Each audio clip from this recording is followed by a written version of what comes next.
시청자 여러분 안녕하십니까? 자, 여러분 오늘은 우리 국민들이 관심이 집중되고 있는 가운데 이재명의 재판, 이 가운데 선거법 위반 관련해서 결심 공판이 이루어졌습니다. 자, 그래서 지금 이재명에 대해서 징역 2년을 구형했습니다. 자, 여기 보면은 각각 따로지만 국회 앞에서 국회 당협위원장들은 이재명을 구속하라 이렇게 강력하게 촉구했습니다. 자, 그리고 여기 시민단체 150여 개의 시민단체들이 모여가지고 여기서 이재명을 구속하라 이렇게 강력하게 촉구했습니다. 자, 여기 핵심 내용이 이렇습니다.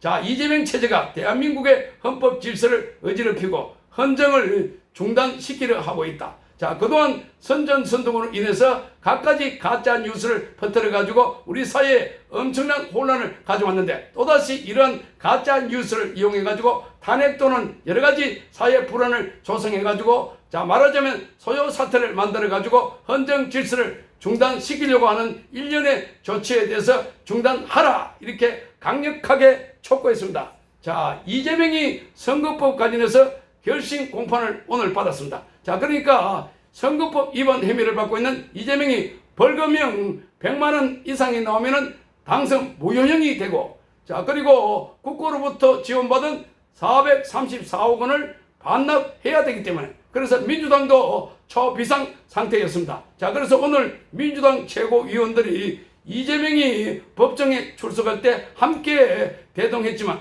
그들의 표정을 보면은 너무나 어두웠고, 자, 그리고 굉장히 불안해하는 모습이 역력했습니다. 그런데 이재명이 오늘 애써 그렇지 않다고 하면서 전부 다 검찰에 돌렸습니다.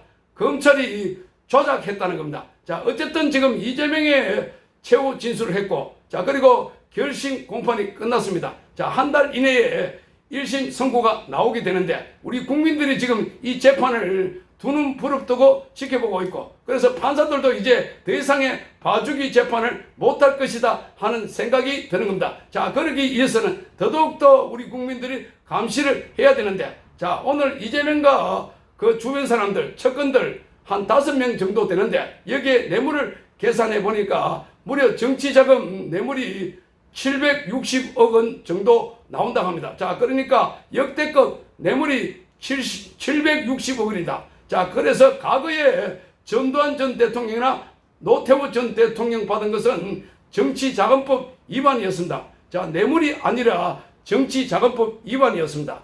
자, 그래서 지금 이것은 뇌물과 정치자금은 다르다 하는 겁니다.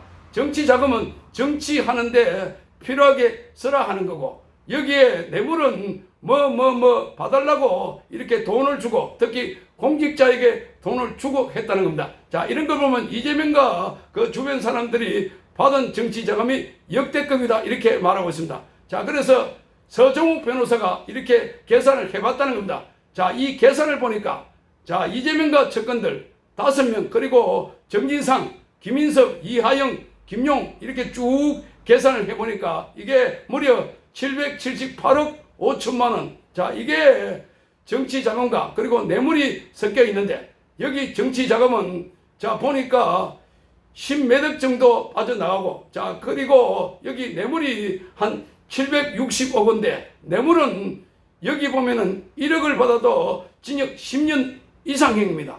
자, 그러니까 뇌물은 엄격하게 규제하고 있습니다.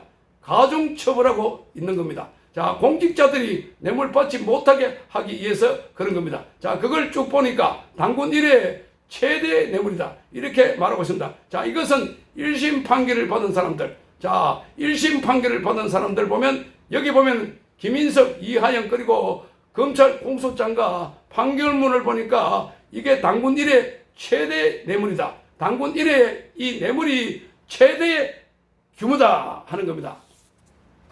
최대 규모다 이렇게 말을 하고 있습니다. 자, 그러니까 이런 자가 지금 정치 선동을 해갖고, 자, 그래서 죄가 없는 것처럼 전부 다 검찰이 범죄를 지어낸 것처럼 말하고 있는데 이 선거법은 지금 시작이고 이게 빙산의 일각일 뿐이다. 자, 계속해서 이재명이 재판 결과가 나오게 되면 또 새로운 수사를 하게 되면 더 늘어난다 하는 것을 알 수가 있습니다. 자, 우선에 이재명은 뇌물 2개 혐의가 있습니다.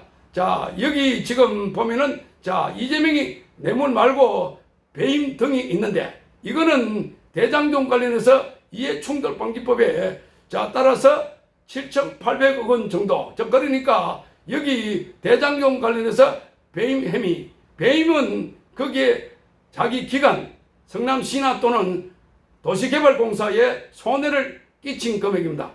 그 4,895억, 이것만 따져도 1조 3천억 원쯤 되는데 여기에 배임을 빼고 뇌물만 보면은 우선 이재명이 성남FC 후원금에 뇌물이 공소된 금액 133억 5천만 원 되어 있습니다. 그러니까 네이버, 두산 여기에 인허가를 해주고 그러니까 성남FC에 후원금을 받았다 하는 겁니다. 본인은 후원금 받은 게 무슨 죄냐 이러는데 그게 아니라는 겁니다. 대가성이 있다는 겁니다. 후원금을 받은 걸 가지고 자기 정치적 입지를 올리기 위해서 그래서 그 조건으로 여기에 네이버, 두산 여기 용도 변경이나 인허가를 해줬다는 겁니다.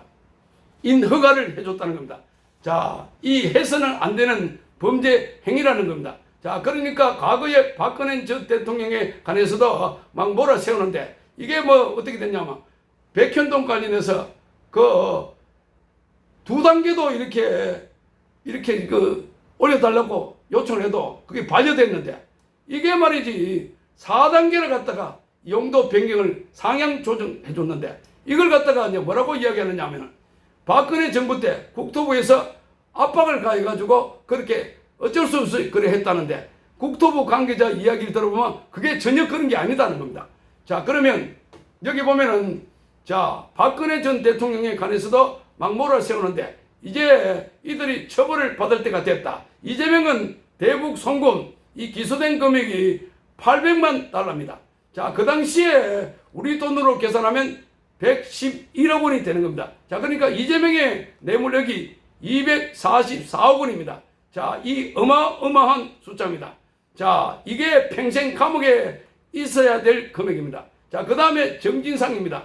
정진상이 이재명보다 뇌물 금액이 더 높습니다. 428억 원이나 된다고 합니다. 공소장에 그렇게 나와 있다고 합니다. 이 뇌물이라고 하는 것은 뇌물을 받았거나 요구하거나 약속하거나 이런 거 전부 다 죄가 된다고 합니다. 기수나 미수 이미 약속받은 것도 뇌물죄로서 이미 일어난 걸로 보고 처벌받는다는 겁니다. 그러니까 받는 거는 물론이거니와 요구하거나 약속하거나 이런 것까지도 이미 뇌물죄가 처벌이 되고 성립이 된다는 겁니다. 그 다음에 뇌물죄 김인섭은 성남도시개발에서 여기에 김인섭이가 아시아 디벨로퍼 쪽에서 고용이 됐는데 김인섭은 이재명을 정치 입문할 때 소개시켜준 사람입니다. 그러니까 정동영 계획. 김인섭은 이재명에 대해서 형님 하면서 따라다닌 사람이고 나중에 이재명이 성남시장으로 나올 때 그때 선대 본부장 했던 인물입니다. 나중에 2010년 이후에 나는 잘 모른다 했는데 그 뒤에도 수차례 만나고 수차례 문자를 주고받았다. 정진상을 통해서 주고받았고 연락을 했다. 그런데 여기 김인섭이가 아시아 디벨로퍼에 채용되고 난 뒤에 백현동 아파트 개발을 바로 무려 4단계나 용도 이렇게 변경을 해서 상향 조정됐다는 겁니다. 그때 김인섭이가 받았던 돈 이게 77억 원입니다. 김인섭은 공무원이 아니고 민간인이기 때문에 뇌물죄가 아니고 알선수재.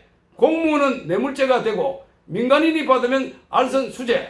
그래서 2심까지 이 김인섭은 징역 5년을 선고받았는데 인정된 돈이 77억 플러스 한바 사용료 5억 그래서 모두 82억을 받고 징역 5년을 선고받았습니다. 그러니까 김인섭이 범죄가 이렇게 되다 보니까 그러니까 지난번에 이수진 판사 출신 더불어민주당에 이번에 이재명 더불어민주당에서 공천에서 배제가 됐죠. 공천을 못 받다 보니까 어쨌거나 이재명이 이렇게 이수진이가 이렇게 말했습니다. 여기 김인석 판결문 보니까 딱 보니까 이재명은 무기징역이다 이렇게 이수진이 말했던 적이 있습니다. 자, 그리고 그 다음에 이하영입니다. 신진우 부장판사가 지난번에 이하영에 대해서 징역 9년 6개월을 선고했습니다. 거기에 신진우 부장판사는 이하영에 대해서 뇌물과 정치자금법 등을 받는데 전체가 3억 2,500만 원인데 그중에 일부는 빼줬다고 합니다. 자, 그래서 그 정도의 1억 원 정도를 뇌물로 보고 이번에 추가로 기소되어 있는 게 5억 3,700만 원. 그래서 이하영도 이재명과 똑같이 800만 달러를 뇌물죄로 뒤집어 쓰고 있습니다. 이하영이 진술을 해가지고 그거는 이재명이 시켜서 심부름한 것이다 하면은 감형이 될 수 있는데 이재명이 지금 선거법에서 1심에서 징역형 또는 당선 무효형이 나오면은 이재명이 희망이 없다. 이재명이 대통령 될 가능성이 없다. 자, 그러면 이하영도 바로 토해내지 않을까. 자, 그러니까 이하영, 김용, 정진상이 오늘 선거법 이 재판 결과를 보고 앞으로 재판이나 또는 수사 과정에서 적극적으로 협조할 것으로 보입니다. 어쨌든 지금 이하영도 5억 3,700만 원을 뇌물을 받은 것으로 나오고 있습니다. 지난번 3억 2,500만 원. 그래서 이걸 플러스로 하면은 전체가 8억 6천만 원 중에서 뇌물은 일부다. 자, 앞으로 요거는 재판이 진행 중이기 때문에 자, 이 판결에 따라서 지난번에도 신진우 부장판사가 재판 과정에서 이하영의 뇌물에서 좀 덜어줬다 하는 겁니다. 이게 좀 무리한 거 있었다 이렇게 돼 있고, 자, 그 다음에 김용이 지금 정치자금법 이게 이제 경선한다고 해서 경선 과정에서 대장동 일당들에게 김만배, 남욱, 유동규 등에게 받아간 돈입니다. 그래서 6억 7천만 원. 그래서 지금 김용이 받아간 돈 등등해서 전부 다 계산 다 해보니까 정치자금 한 10몇 억을 빼고 나니까 전체 760억 원 정도가 뇌물이더라. 역대급이다. 자, 그런데 지금 앞으로 더 남아있는 게 정자동 호텔 사건, 그리고 경기도 법인카드 사건, 배소연 80억 숨은돈. 자, 이것도 수사해야 되고, 법인카드도 지금 드러난 것만 해도 3억 9천만 원. 자, 이 이재명은 소환받고도 가지도 않고 있습니다. 김혜경은 서면으로 조사하겠다 하니까 굳이 나가가지고 이 묵비권을 행사했다 하는 겁니다. 자, 지금 대장동 사건에도 거기 저수지가 있다. 뭐 이걸 파헤쳐보면은 지금 나오는 것은 빙산의 일각에 지나지 않는다. 이런 이야기가 나오고 있습니다. 자, 앞으로 검은 돈이 더 많이 나올 것이다. 이렇게 전망을 하고 있습니다. 자, 그래서 이재명은 워낙 범죄가 크고 많기 때문에 자, 이제 감옥에 가면은 평생 썩어야 되니까, 그래서 여기 내란, 반란, 소요, 탄핵, 그래서 기어이 정권을 뒤엎고 본인이 대통령 되겠다. 지금 뭐 아니면 또, 자, 죽기 아니면 살기, 이런 식으로 덤벼들고 있는 상황입니다. 검찰도 이걸 잘 알고 있습니다. 자, 그래서 적극적으로 대응하고 있다 이렇게 봅니다. 자, 그래서 지금 이재명이 서서히 이제 그 심판의 시간이 다가왔습니다. 자, 오늘부터 시작해서 쭉 이어지는 이재명 재판, 이제 악인들은 감옥으로 가고, 자, 그리고 그 악의 세력들은 다 무너지고, 그렇게 해서 대한민국이 다시 새로워지기를 기대해 봅니다. 대한민국이 다시 세워지기를 기대해 봅니다. 시청해 주셔서 감사합니다.